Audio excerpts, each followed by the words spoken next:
Master Anatomy and Physiology with Indramani Pandey.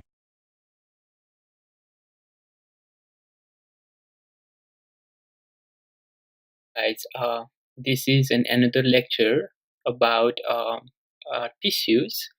And in previous lectures, we talked about the cells and the different types of cellular organelles. Okay, that are like hanging out in cytoplasm, right? So, but from today, what you're gonna focus is a tissue. Okay, what is a tissue? Tissue basically is a component of organ, okay, and different tissues go together and form a organ, and those organs actually are from the organ system, and those organ system eventually end up having the total, like, whole human body. And don't ever like think about other tissues paper is I showed you here in a picture. Okay, we're not talking about this tissue paper. Okay, we're talking about the tissue in anatomical terms, like, tissues in anatomy means this. Okay, we're just not going to talk about tissue paper here. Okay, just keep in mind, it's like funny. Okay, so in today's lecture, what I'm going to do is I'm going to give like overview of tissue. Okay, what are tissues and how tissues are important in human body, and moreover, like, how we can prepare tissue, and what are the damages that can happen in tissues, and what are the repair mechanism in tissues. Okay, so those are the things we're just gonna talk like in brief, not a brief, but in just like general way, so you can have just like general idea about tissues. So let's start talking about tissues. In first slide, let's see this. This is the introductory part of the tissue. As you know that tissues are group of cells. Okay, remember that these are the groups of cells. Okay, and these cells which have like similar in structure, and they perform a common related function. Okay, that's the definition of tissue, right? So tissues are of different types. Okay, and these tissues form a whole organ. Okay, like for example, if you're talking about lungs, okay, and lungs may have different types of tissues, and these tissues work together. Okay, common type of function, like let's say breathing in the case of lungs, right? And let's say in the case of heart, there are different types of tissues, they are doing pumping of blood, right? So that's the idea here. So there are different tissues involved in a particular organ. Okay, it doesn't mean that one organ, one tissue, but one organ may have different types of tissues, but their function is like related. Okay, their functions are related with each other. But if you're talking about, let's say, unicellular organism, they do not have multiple cells, they have only one cell, right? So in unicellular organism, they have only one cell, so we cannot say like that is a tissue, but we just consider that as a cell that functions, their functions are independent with other. Okay, but in the case of multicellular organism, you need to have different cells that can have different connection with each other, they communicate with each other, and they function normally. Okay, so that's the idea here. And the histology is basically the study of tissue. We consider that as a study of tissue is called histology. Okay, and histopathology means the study of tissue, but in relation, okay, in relation to disease. Okay, in relation to disease is considered as histopathology. And there are animal and plant tissues. As we know, we're gonna focus on animal, but we're just gonna talk like, just little bit types of plant tissues here. In animal tissue classification, we usually see four types of classification. The first one is, as you know, that which is considered as epithelial tissue. Okay, and the second one we know that is a connective tissue. And the third one is muscle tissue, right? Muscle tissue. And the fourth one we know that is nervous tissue. Okay, these are the types of animal tissues. And in plant tissues, we actually, there are different ways to classify plant tissues, but two out of two ways, one of the ways is has like two forms. That is, one is called meristematic, okay, meristematic tissue, and another is called permanent tissue. Okay, so these are the types of plant tissue. Why it is important to classify? Because if we classify tissues, we can have better understanding of each unique type of tissues. Okay, and you're going to see different types of epithelial tissue also. You're going to see different types of connective tissue. Okay, you're going to see different types of muscle tissue and the nervous tissue. So branching them up, like classifying them in different categories will help us to understand the physiology of the whole organ. Okay, and in next slide, what you're gonna see is the type of animal tissue. I just like finished this thing. This is a type of connective tissue, and this is a muscle tissue, epithelial tissue, and nervous tissue.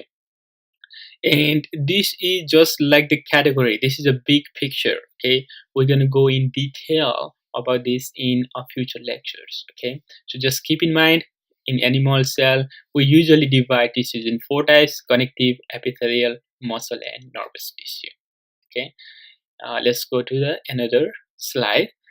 um, before we dive into the study of tissue and know the structure and the function of tissue, we must know how we can prepare tissue so we can look under microscope. Okay, there are three ways we follow those things. The first step we called as a fixed. Okay, we're gonna fix the specimen to prevent tissue from deteriorating. Okay, to prevent from deteriorating, okay, or to prevent from damage. Okay, and another is called the section. uh, Section. Okay, we need to cut the tissue and then take out the section, and so we can look that particular section, what's going on there, right? And another one is stain. Stain is very important because without using stain we cannot actually see tissues. Okay, we have to stain with different types of dyes, right? We use dyes, and those dyes will allow us to see the particular structure, right? And these dyes are usually sometimes they are basic stains, basic stains, and sometimes these dyes are acidic stains. Okay, acidic stains. So the basic stains are positively charged and the acidic stains are negatively charged. Okay, so this is important. Okay, we can visualize the tissue by using this type of dyes easily. Okay, so microscopy allows us to magnify, okay, to magnify the microscopic structure, right? Microscopic structure which cannot be seen uh, through our naked eye. Okay, and there are different types of microscope.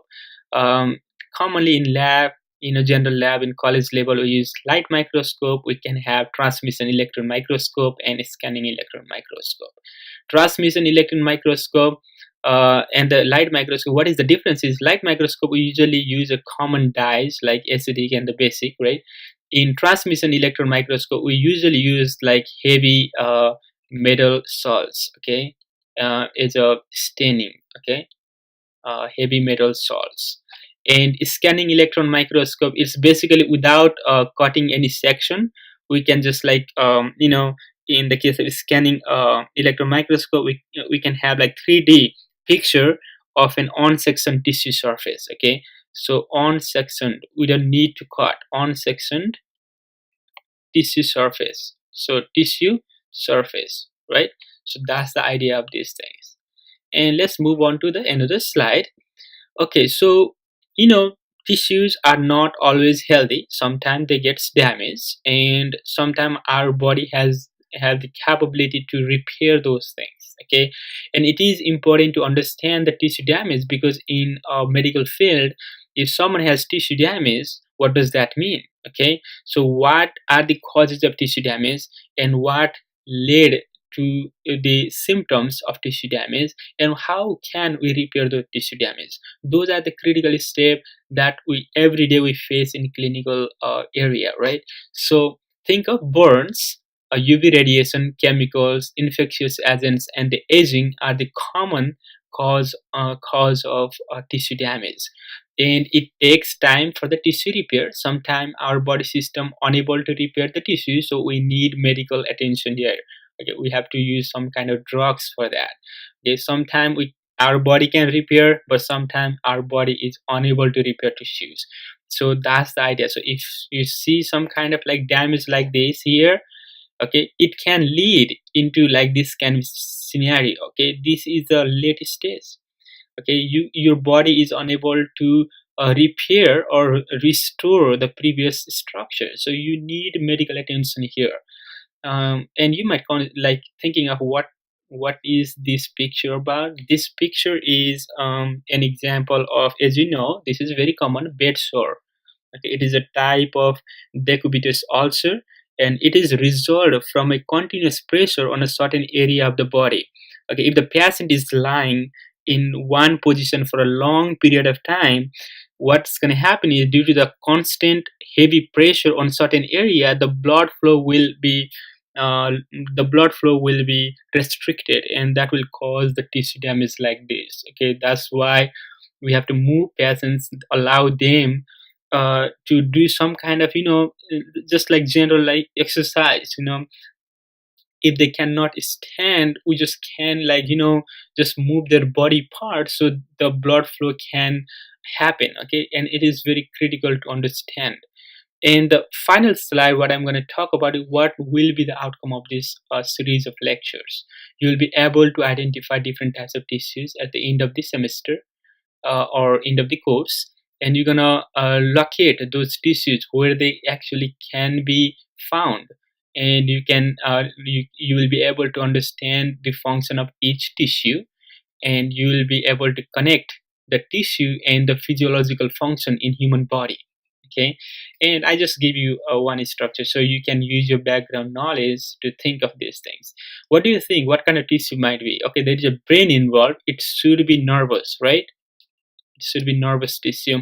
And as you can see, here is a cardiac, and there is a muscle from the biceps, and you can see the muscle from the stomach, and that might be a muscle tissue, right? And this is a cardiac, this may be skeletal, and this is a loose smooth muscle tissue. And you can see this here, and actually these two things are the epithelial tissue.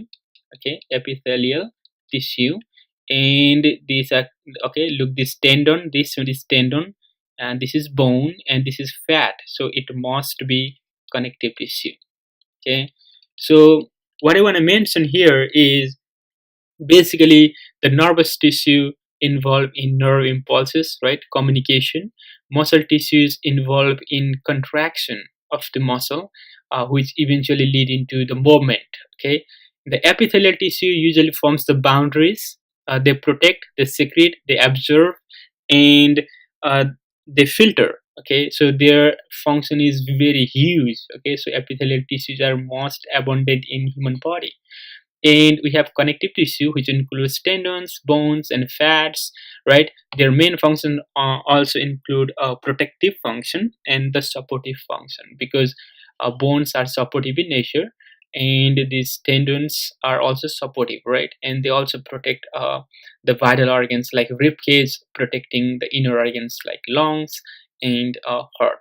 So that's the idea here. So if you cannot able to answer these things, you will definitely gonna able to answer these things at the end of this series of lectures. Thank you for watching. Bye-bye. Please subscribe to see more videos regarding anatomy and physiology.